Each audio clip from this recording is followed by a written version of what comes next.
โมง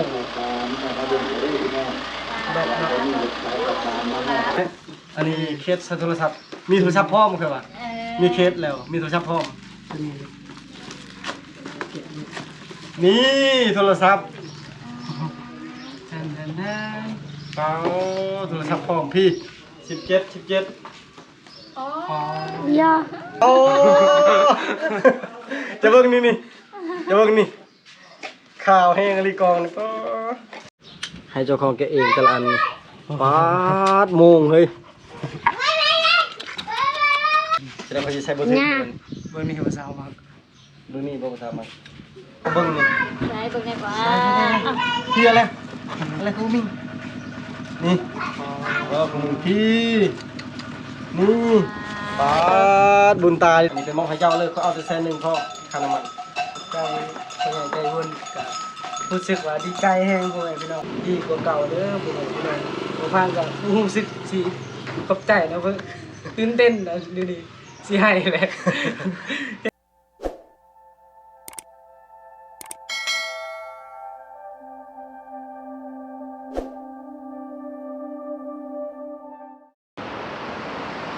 สบายดีพี่น้องสบายดีพี่น้องเบิดทุกคนบรรยากาศตอนเช้าเลยพี่น้องอยู่เพียงริม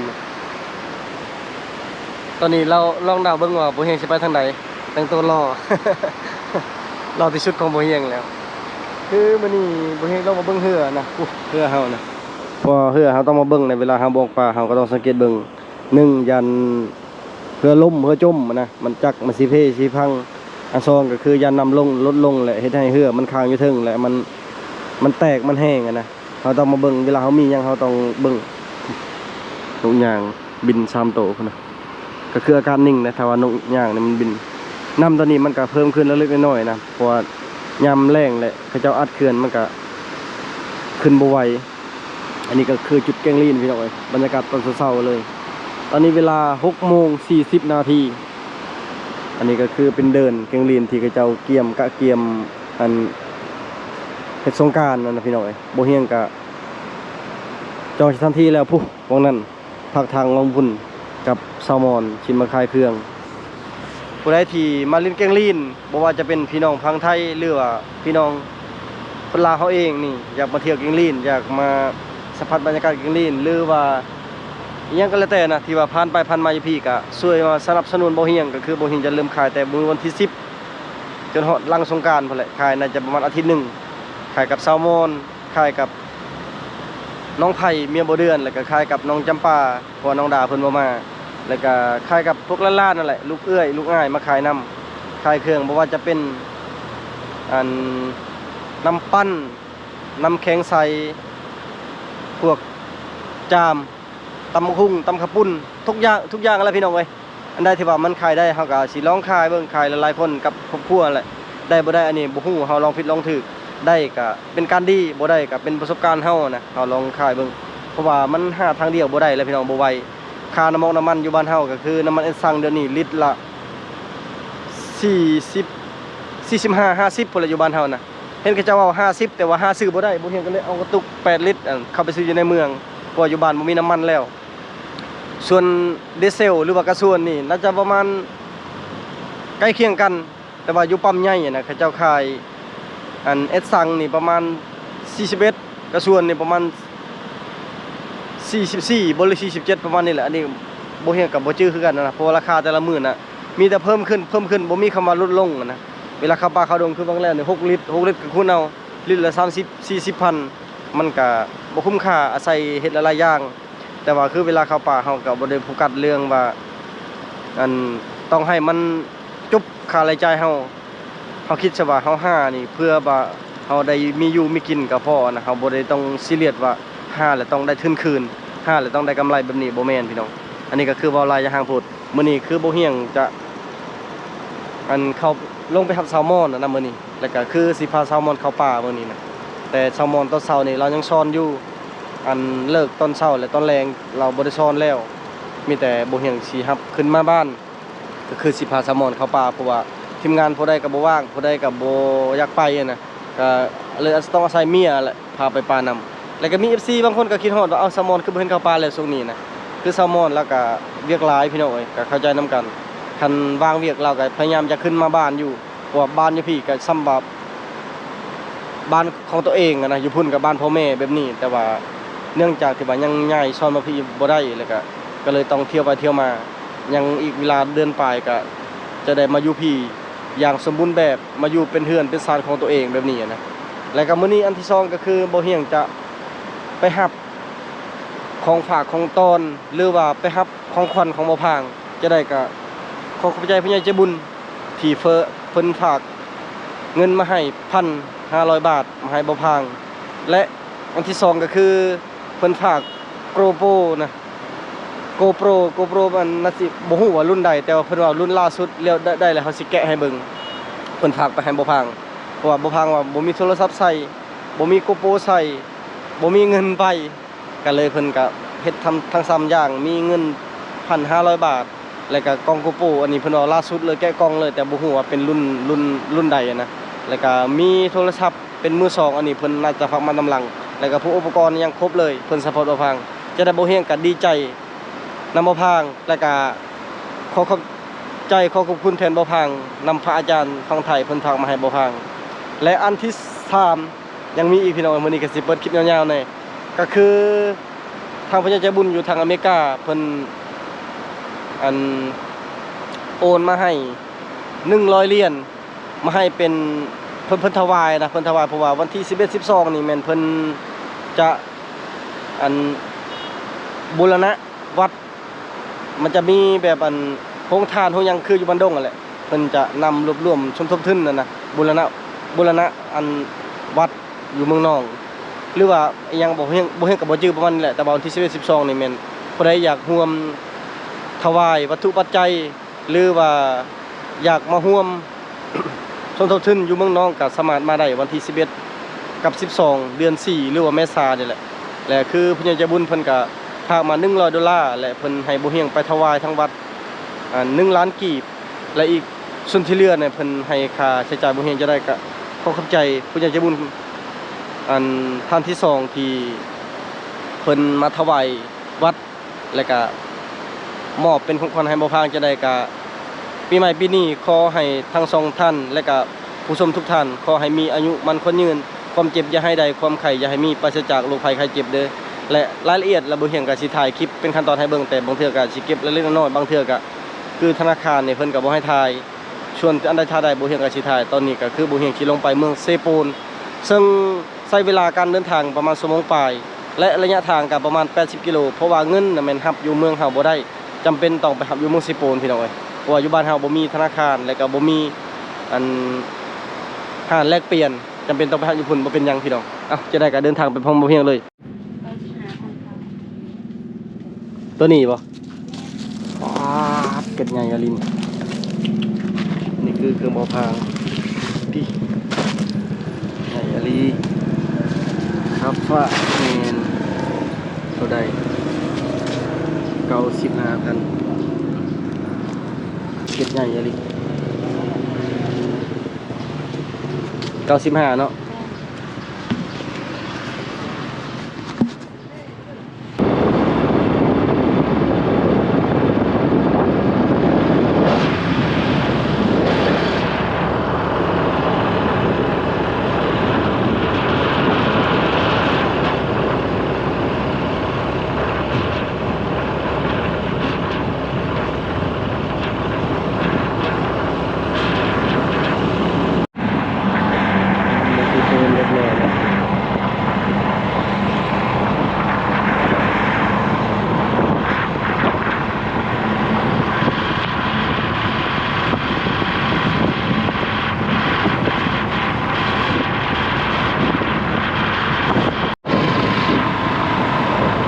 แล้วพี่น้องเอ้ยได้ครับเงินเรียบร้อยแล้วเดี๋ยวหอดปันดุงมันเริ่มขโมยพอเดินทางไปเท่าจะไปดูคนไปดูกันได้ก็ได้ตอนนี้เวลาออกจากเมืองสิโปนเอาทุกอย่างที่เป็นของทุกอย่างเรียบร้อยแล้วนี่คือครัวเซบังเฮียงเมืองสิโปนตอนนี้อยู่พุ่นขับแล้วก็จะ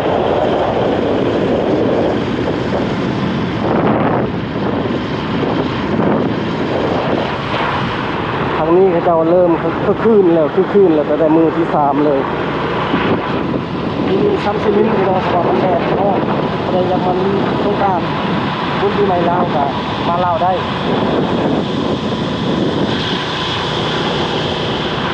ตอนนี้โบเฮียงกับมอดบันดงแล้วพอดี11 โมงไปยังทาแซลมอนเลิกโรงเรียนแล้วก็เก็บเครื่องเก็บของขึ้นมาบ้านแล้วก็สิเข้าป่ามื้อนี้เลยแหละตัดผมแล้วพี่น้อยบ่มักจงผมยาวตัดผมแล้วก็สระหัวเบิด20,000ตัดผม20,000สระหัว20,000เป็น40แล้วก็ซื้อทรงใบปลาแน่ เงินนั้น$100น่าจะได้อยู่มื้อนี้เรทมื้อนี้นั้นได้2,200,000กับ3,000 กีบถ้าไปแลกอยู่นอกน่าจะสูงอยู่แต่ว่าเขาบ่ให้เป็นเงินดอลลาร์นะเขาจะให้เป็นเงินกีบเลยบ่เห็นว่าเอาเป็นเงินดอลลาร์เด้อเพิ่นว่าบ่ได้นอกจากเจ้ามีบัญชีเป็นของธนาคารนั้นแล้วเพิ่นจังสิเอาเงินดอลลาร์ให้ก็เลยได้ตามเรทธนาคาร2,203,000 กีบเครื่องของซื้อก็เต็มบ่อรถอยู่เครื่องของซื้อมักใหม่ให้จนนี้นำจนนี้คันเวลาเข้าเมืองเพิ่นจะสั่งให้ลุงซื้อมักใหม่มื้อนี้สั่งซื้อแอปเปิ้ลได้พี่น้องไอ้นี่ทะเบียนสมรส ขี้ลายอะไร เท่า คือเท่าแท้ คือบอลจะเป็นสภาประชาชน ผู้แทนราษฎร เรียบร้อยแล้วเดี๋ยวทะเบียนสมรสน้ำเข้าแล้วบัดนี้กว่าสิได้เนาะเบิดเงิน3 เที่ยวจังได๋เอ้าเก็บไว้นี่ ติดใจรถ บ่ได้จะได้ก็ฮู้ว่ารถนี้มีเมียแล้ว ติดบ่ได้ห้ามติดกว่าสิได้นี่บ่เห็นของข่อย เห็นบ่ บัดจังเกิดเจ้าน่ะมีนี่ ใช่ ข่อยบ่มี แสดงว่าเขาตัว เขาตัวเสียเงิน400,000แล้วล่ะ ติดตัวคือง่ายแต่เนาะ ใบจังเกิดซื้อก็400,000อันนั้นมีแต่มีค่าเบิดอันนี้เอาไปขายก็จักสิได้คืนหรือบ่นี่เบิด2-3 ล้านนั่นแหละมื้อนี้ก็เสียอีก อันนี้600,000เฉพาะเอกสารประกอบนี่600,000 แล้วก็แต่ละอย่างอีกบัดนี้ มันคือกันเหมือนไอเอ้ย เข้าใจอันนี้นะก็เสียเลยอันนี้ก็เสียอันยังก็เสีย เป็นเงินเบิดเอาไปขายคืนไปมีเงินนี่ ไปไว้ให้แม่ไว้นี่ไว้แม่ไปจะเกิดนี่ มันค่อยไปบ่ได้400,000น่ะมีแต่ของเจ้า คำบริของเจ้าก็อันนั้นอันนี้ก็บ่ผ่านแหละมันก็บ่ครบ อันแล้วคือบ่เห็นของข่อยซะ จะคือบ่ถามเขา เอาบ่ได้เปิดเบิ่งหาก็เปิดอยู่เฮือนนี่เจ้าเลยถามจะมีเบอร์ ถามว่าจะเกิดผัวเขาคือบ่มีเนาะ หรือว่าต้องไปเอาอยู่เมืองอีกบ่โอ้ยเสียเวลานี่สบายดีนะคนขี้ร้าย สวัสดีกองนี่ สบายดีอะก็เลยเวียน ครูเดินเป็นรูปแบบ เป็นหูแบบอะก็เลย ครูประมอนนักเรียนว่าครูประมอนมีหยัง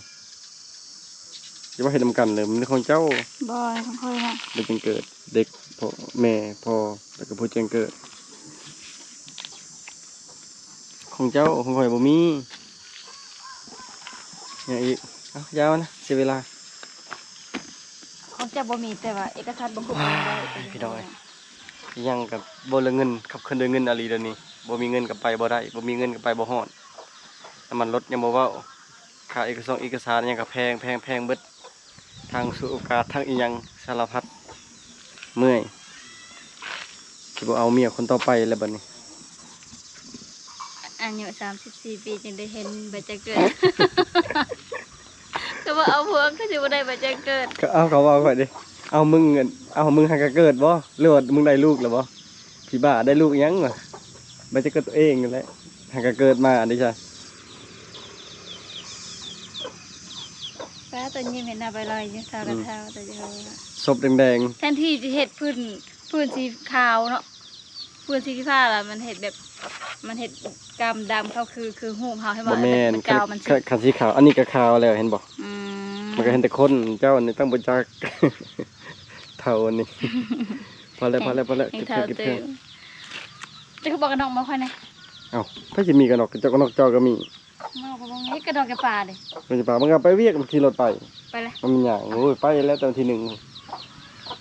ป้าพวกกันหน้าดำตื้มแล้วเท่าตื้ม จะใช่กันหรอกครับว่าใช่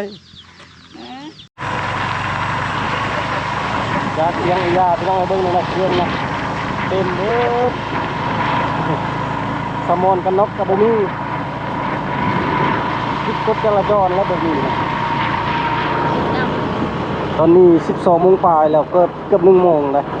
กำลังขี่รถมาบ้านฮอดบ้านน่าจะประมาณบ่าย 1 โมงแหละ1 โมงเกือบ 2 โมงแหละเพราะว่ายังสิได้เข้าเมืองไปถวายไง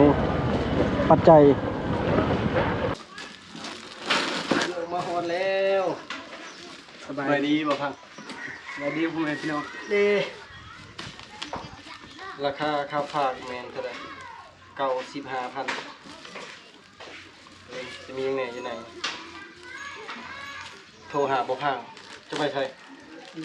พูดอย่างโมโทรหาอ้ายให้บ่พังไปเอาให้บ่พัง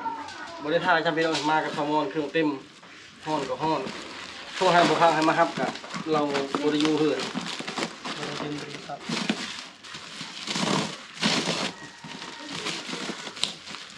แล้วเป็นยังไงอยู่ในเป็นไง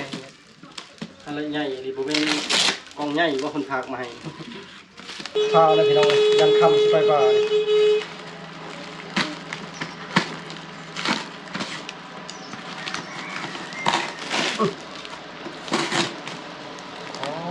ไปดิ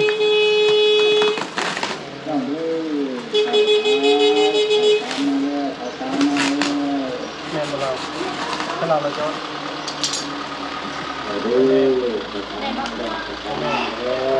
ม่นโม่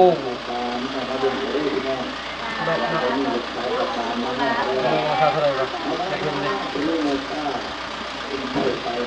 หน่วยหนึ่งบัด3 ก้อนบัด3 ก้อนแล้วอันนี้ไม่ยังเขาแบ่งบ่นี่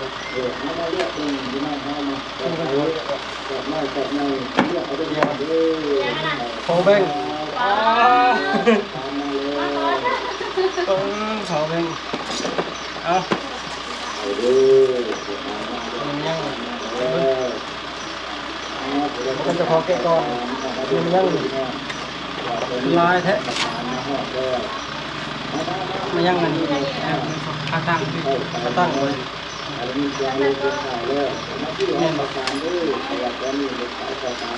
ส่วนนะส่วนดินนะ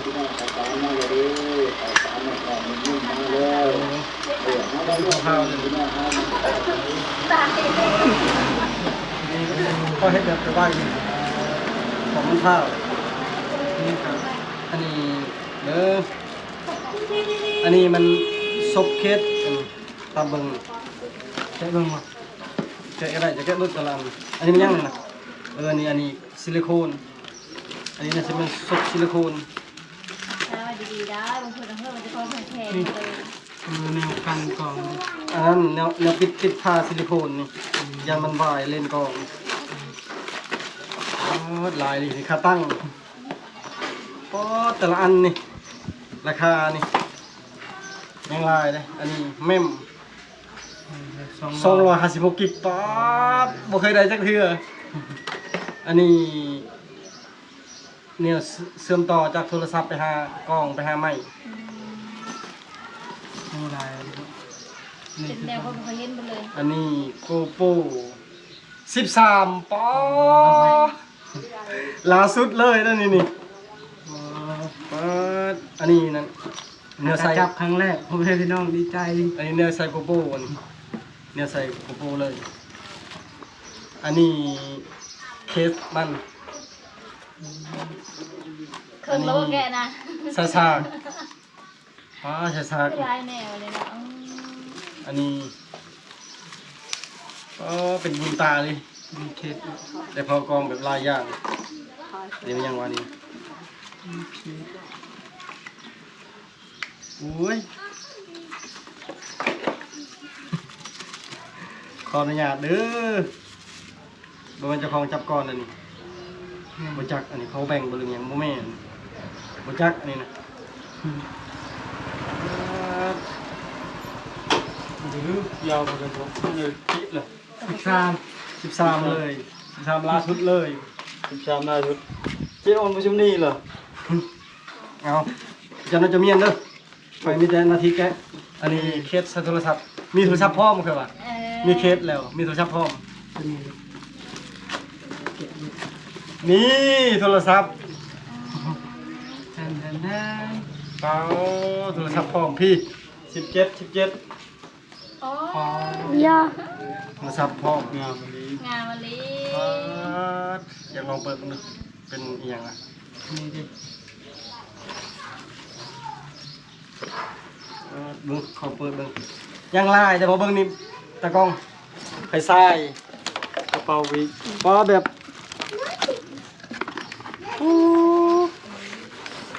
จะเก็บไว้ดีๆเด้อจะได้คำมารักน้องเจ้าผู้ก็ซ้ำกองทายเลยตัวนี้เปิดทำมาเป็นพี่อะไร เฮ้ย เป็นอะไรปะ โฟน เมื่อสาวปลายลานนี่คือ รักษาดีๆได้พังเอ้ย สาว30คนแล้วโทรศัพท์นี่ก็10ปลายกล้องนี่ก็10ปลาย อีโฟ แล้วอุปกร น ณ์แต่ละอย่างแม่มอีกแม่ม200กิกนี่พวก อีโฟ มาสิแกะชอยได้บ่ได้เลย นี่ขาตั้งอีกแล้วนี่ ก็กระตื่นเต้นนำเพื่อนๆกัน อีโฟนเลยแหละ อันนี้แม่ นายโฟนก่อน ไม่ยังไงนะ เขาแบ่งอีกแล้ว ไม่ยังไงนะ อันนี้บลูทูธไม่ตัวนั้นเลยครับ ตื่นมาเขาก็จะแกะ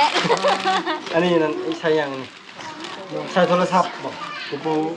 ใช้โกโปอะไรเวลาเขาตั้งมันดิอย่ามันแตกยัง ขัดเอาแกะกับบ่เป็นอะไร ของแท้หมวกนี่เลยเนาะหมวกใส่ในโกโปอีกเคยบนน่ะหน่วยนี่นะอยากได้หน่วยเป็นอยากได้บัดเราจะเก็บเองเด้อค่อยเฝ้าอยากเห็นอย่างนี้ขาตั้งบ่อยู่นี่อย่าบังกล้องเลยมาเยอะเอาไปเยอะรู้สึกดีใจ ไม่ยังไงนะ เครื่องมันมีคือคอชาตัวนี้นี่เอารถเคสเคสเพแล้วนี่ เขาเคยแตกแล้วอ่ะ แม่มันแตกแล้วเบิ้ง อีโฟนอย่างนี้ เปิดมึงบ่พาขี้จื้อเมียนอยู่บ่บัดนี้กูยังลายอยู่เล็กแล้วยันบ่จื้อแผ่นซาก็มีแบตซ้ำก่อนบ่เดือนนึงก่อนละ1,000ปลายบ่สิตึกเล็กเนาะบ่ยากนี่แพท ต้องซื้อเลข400แล้วนี่ ขา กั ตั น งสามันเลยขาตังนี่ตอนนี้ยังอันนึงเด้อ จักมันยังเป็นซ้ายถ่ายบ่ฮู้ อันนี้มันยังอันนี้นี่เวลาจะกดบันทึกจะถ่ายดิจะตั้งไว้ตั้งกล้องแล้วจะกดบันทึกเวลาจะขึ้นปลาขึ้นยังนะขึ้นใหม่ขึ้นยังนะ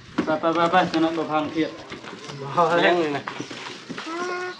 จนบ่จื้อพี่น้อง จะอ่านบ่นู่น อันนี้บ่ทันได้แกะซ้ำอันนี้นะ อ่านบ่ อันนี้ไปอ่านภาษาอังกฤษเป็นอยู่ป่ะนี่ GoPro 13เคสกันกระแทกเคสกันกระแทกตัวนี้นะ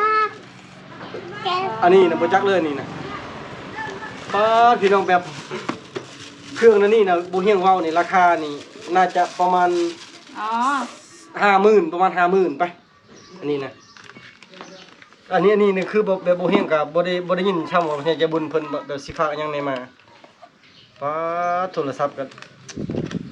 แม่นมือหนึ่งหรือบ่นี่เพิ่นเอามือสองบ่แม่นเอามือสองก่อนเนาะ คือเอี่ยมแท้ คือเอียมคักอลีนี่เคสตัวนี้ก็ตั้งหาก ตื่นเต้นเขากัน กล้องนี่บ่อยากให้เว้าแล้วกล้องเบิ่งดิเบิ่งเด้อซูมเด้อ แกงอะไร ผู้ผู้เบิ่งซูมนี่นะรถก็ยังใหม่เอียบเบิ่งต้นไม้นี่ ค่อยกัน สม หนั อก อยู่ โอ้ ว่า จะเบิ่งนี่จะเบิ่งนี่ข่าวแห้งอลีกองนี่ป้าบ่พังทึกเลขพี่น้องเอ้ย ตัวนั่น ดีใจนำบ่พังในตอนนี้นะ น่ารัก สิใส่หมดอยู่บ่เครื่องนี้รักษาไว้ดีๆเด้อ เบิร์ดอีกหน่อยหนึงอย่าพอลิ้นเด้อเดี๋ยวเดี๋ยวนั่นเนี่ยพังระมัดแล้วเนาะแต่กันแกะเอานี่พี่น้องเอ้ยมาเบิ่งนี่ลายอันนี้มีกระเป๋าพร้อมมีหมวกนี่ก็ใส่กล้องได้นะเวลาถ่ายคลิปนี่แล้วก็ไฟฉายเครื่องทองเท่านี้น่ะอันนั้นที่บ่เฮงเฮ็ดเพลงนี่น่ะหาคืนมึงดู คือตัวนี้ว่ะ มันเป็นเลน เ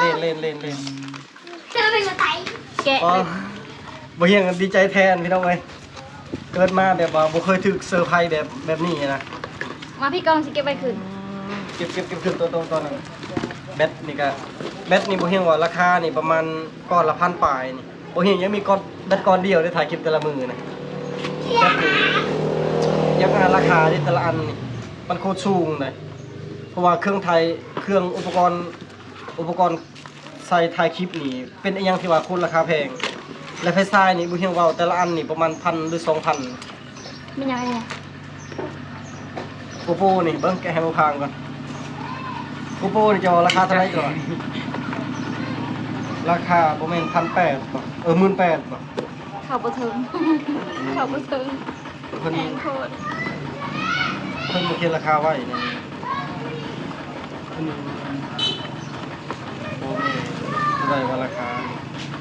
ป้าดพี่น้องเอ้ย แกะเครื่องนมพา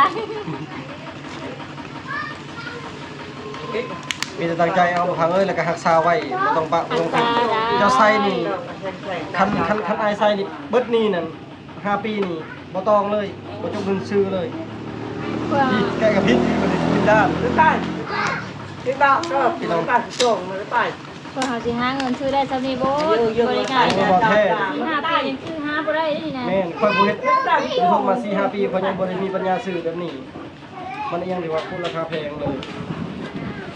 ไอ้กล่องในพี่น้องโกโก้น่ะเป็นโกโก้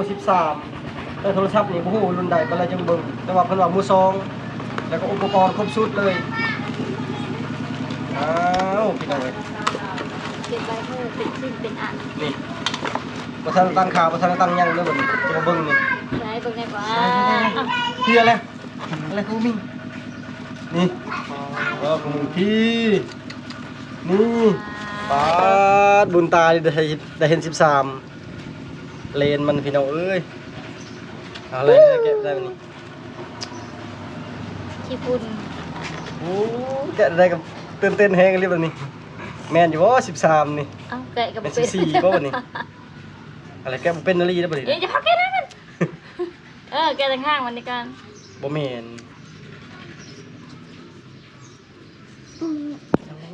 โอ้ยข่อยคือตื่นเต้นแทนบ่พากแล้วบัดนี้ Dương cho tôi bay cả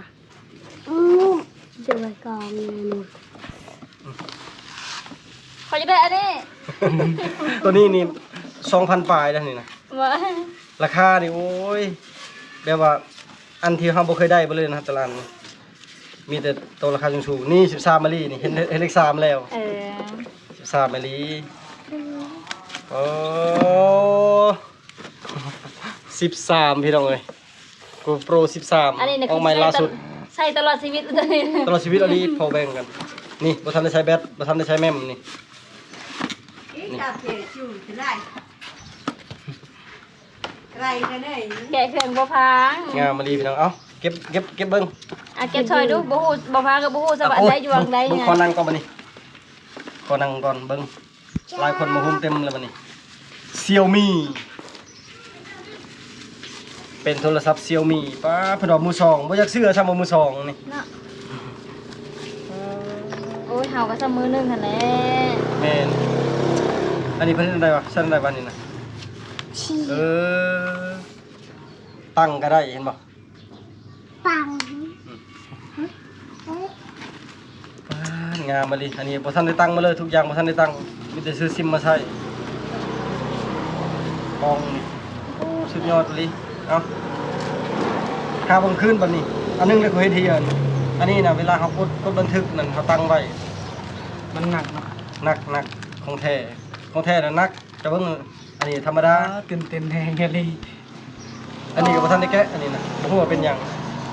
อันนี้เป็นซิลิโคนแล้วก็มันมีเคสอีกเคสกับ2อัน มีขอยแกะเมื่อ และ กี้ อันนี้แพทเห็นบอกแพทจากอันใดเป็นอันใดแล้วบนนี้ Nè thằng อันนี้ซบใส่ซิลิโคนท่านผ้าปิดซิลิโคน อันนี้ก็เคสอันหนึงเคสไส้อันนี้มักตัวใดใส่ตัวนั้นก็ดีใจเขาก็ได้เมียอีกบ่พัง นี่อันที่เขาอยากได้นะ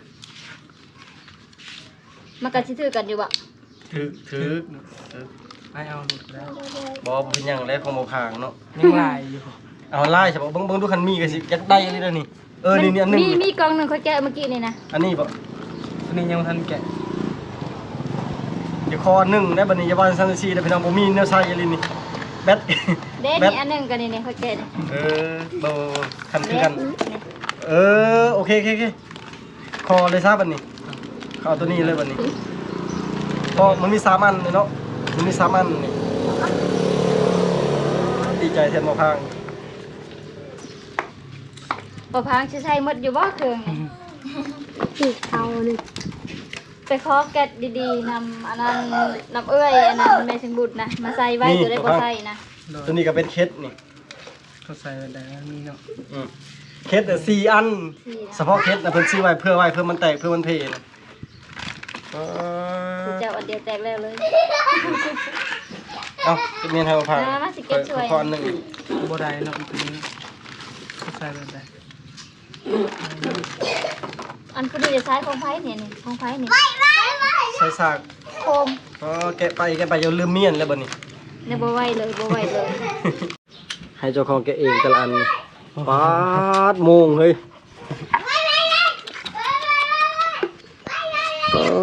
มีเสน่ห์แล้วได้ใส่บัดนี้ เบิ่งนี่ทรายมันนี่ทรายโมงจะสามารถเปลี่ยนทรายได้นี่ลองใส่เบิ่งบัดนี้เอ้าใครในพิมพ์ ให้ลานพิมพ์เป็นตากล้องให้เบิ่งนี่เนาะแสดงว่าสิใช้บ่ถึงเพิ่น เบิ่งนี่เขาสาวมาก ดูนี่บ่ทำมันอย่าว่าได้เลยปะผู้สาววันนี้ได้ดีแล้วลืมกันบ่ได้แล้วนี่ อย่าหยอกกันอย่าหยอกกัน อันนี้ก็ทันแกะได้นามันนี่เบิ่ง เขาใส่อะไรอันนี้นะ จักแล้วอันนี้ก็บ่ได้เคยได้ บ่แม่นนะสวนน่ะมันยังอันน่ะ ส่วนนั่นแหละเขาส่งส่วนดินน่ะนะมันจะมีแนวหั่นอีกนี่หั่นนั่นเห็นบ่จักแล้วบ่เลยจังใช้ เป็นอันนี้แบตนี่3ก้อนนี่เป็นแบต13 GoPro เลยนะแบตนี่ก็เฉพาะแบตนี่ประมาณบ่แม่นตก 5,000 จักก้อนละ1,000ปลายคิดช่วยบ่พังเนาะ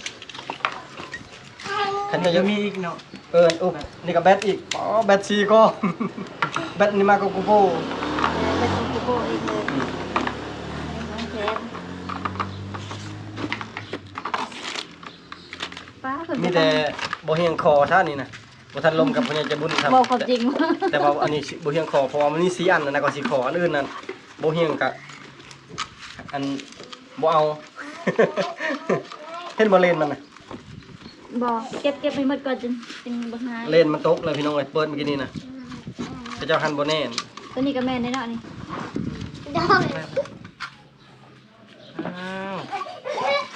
สิเสียเงินให้บ่พังตัวนี้แหละบัดนี้จับมันตกมาใช้เลนมันน่ะ ตัวนี้มันน่ะ อันนี้จะใช้เอิกก็ได้นี่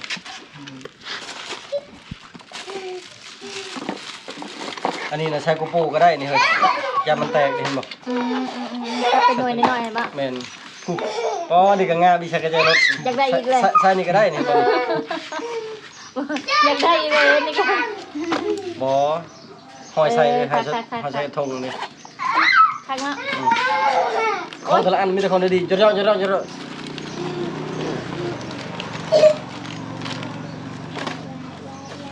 เป็นแนวบุคลิกมันเลยคือ อันคือตอนนี้นะตอนนี้หาบ่เห็นก็คืออย่างหนึงนั่นแหละอันนั้นพาอัดโคมพาอัดเททรายนี่เห็นแล้วโอ้ไปปิวหัดพุ่นบ่ มันอยู่ในธง ครบแล้วตอนนี้นะคือตอนนี้เก็บให้มาพังก่อน เดี๋ยวก่อนบ่พังก็บ่จักสิเก็บเองนะหั่นน่ะ ว่าซื้อเลขยังบ่ได้ถือขนาดนี้คักแล้วบัดนี้อันนี้ นี่ อ๋อบ่พังค่าตั้งใช้โทรศัพท์ก็ได้นี่โอ้ค่าตั้งนี่ใช้โทรศัพท์ก็ได้นี่เด้ใช้กล้องก็ได้ใช้กล้องก็ที่ตั้งใช้นี่เลยกล้องนะแต่ว่าตัวนี้มันใหญ่ สีขาวสดใสเลยนะ โชคดีอะลีดีใจจนบ่ฮู้สิอันเว้าคำใดพี่น้องเอ้ย แต่ถ้าผู้บ่ได้ยังเด็กตื่นเต้นเนาะดีใจแฮะ อันนี้เป็นมีรีโมทอีกนะเวลาถ่ายบันทึกมีรีโมทอีก กันน้ำบ่จักกันกระเป๋านี่กะ กันแน่นอนบ่มีหยังพี่น้องมีแต่บ่เฮียงสิฝากบ่พางรักษาไว้ตามที่ เพิ่นตั้งใจพักมาให้อะนะอันนี้ก็เพิ่นติดตามมาโดนแล้วเพิ่นเบิ่งคลิปมาโดนแล้วว่าบ่พังยังขาดอุปกรณ์หลายสิ่งหลายอย่างเพิ่นก็แบบบ่เฮียนำบ่คิดซ้ำว่าสิมีแบบหลายขนาดนี้คิดว่าสิมีโกโปรแล้วก็เป็นอุปกรณ์ก็คือแบตเสริมพวกแม่มประมาณนี้อะนะขาตั้งบ่มั่นใจเลยว่าสิได้พวกขาตั้งพวกโมงพวกอื่นอีกอันนี้น่ะมันครบเลยบ่แท้นี่บ่เฮียงนี่ซ้ำว่าเฮ็ดมา 4-5 ปีนี่แต่ว่าบ่เฮียงบ่เคยลงทุนซื้อมาขนาดนี้อะนะอันนี้มันมูลค่านี่อันนี้คือ50,000นี่มันไล่ต่ำๆที่จริงมันกลัวแต่หมวกนี่ก็บ่แม่นใบละพันก็บ่จักนี่หมวกเครื่องของแต่ละอย่างนี่เฮาเคยลิ้นเครื่องนี้เฮาสิฮู้เลยว่ามันแพงทุกอันนี้ก็อันละ300-400 500บ่มีเลยเครื่องแบบเครื่องหลักร้อยลงมานี่บ่มีแต่เครื่องแพงๆ ตัว อัน นี้ นี้ จะ ก็ อยู่ใส่หมูมันนี่ อันนี้ก็แท่นซักแบตเห็นบ่ซักได้3ก้อนเทื่อละ3ก้อนอันนี้นะคือต้องบ่เฮียงคอซะตัวนี้ อันนี้นะยาบานซันจังซี่นะเป็นเคสโกโปรพอเอาอันเดียวพออันอื่นน่ะให้น้องอันนี้น่ะบ่ฮู้ว่าเป็นหยังตอนนี้เครื่องคองก็ตามนี้แหละพี่น้องเอ้ยบ่เฮียงก็จนบ่จักว่าอันใดเป็นอันใดเพราะว่าบางสิ่งก็บ่เคยใส่บางอย่างก็บ่ได้เคยซื้อแต่ว่าทุกอย่างนี่ก็ถ้าเฮาฝึกเฮาพยายามไปว่าศึกษาเบิ่งทุกอย่างมันจะมีสอนนะคือตัวนี้น่ะมันเป็น